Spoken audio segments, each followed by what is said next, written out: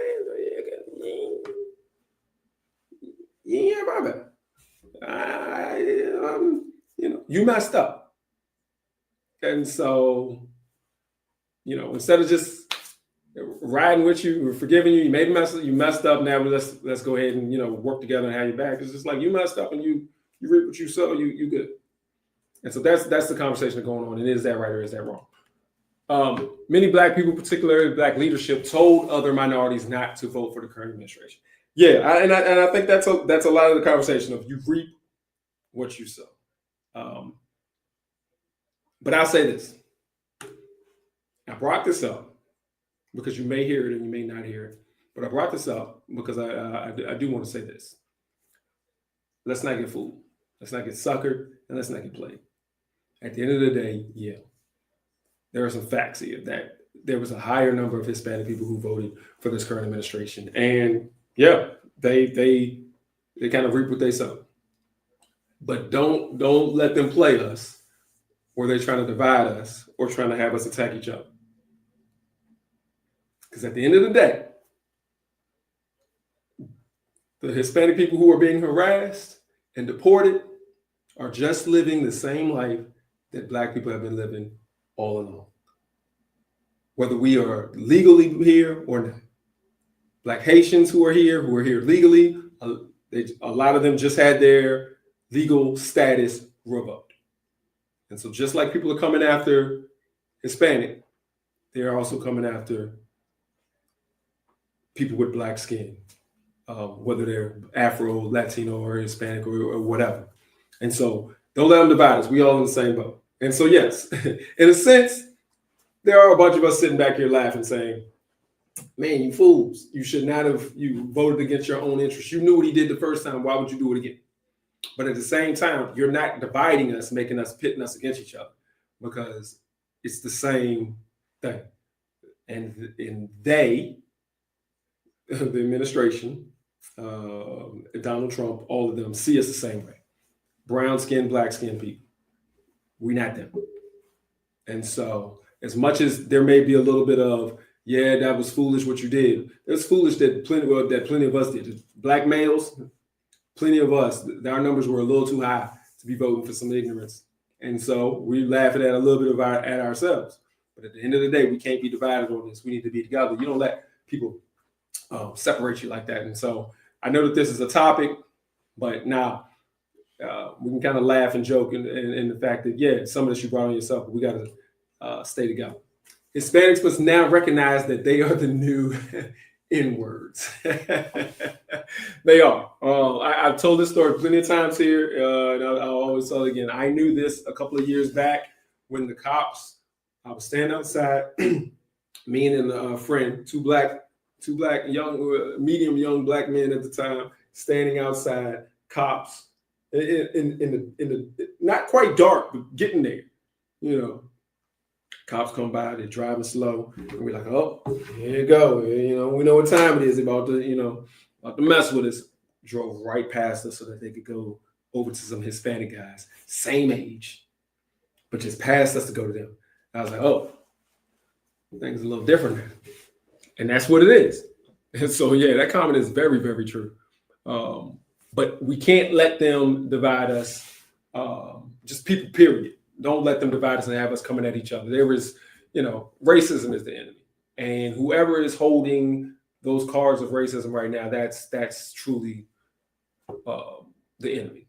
And so don't let us have us biting at each other when we need to stop these racist behaviors. All right.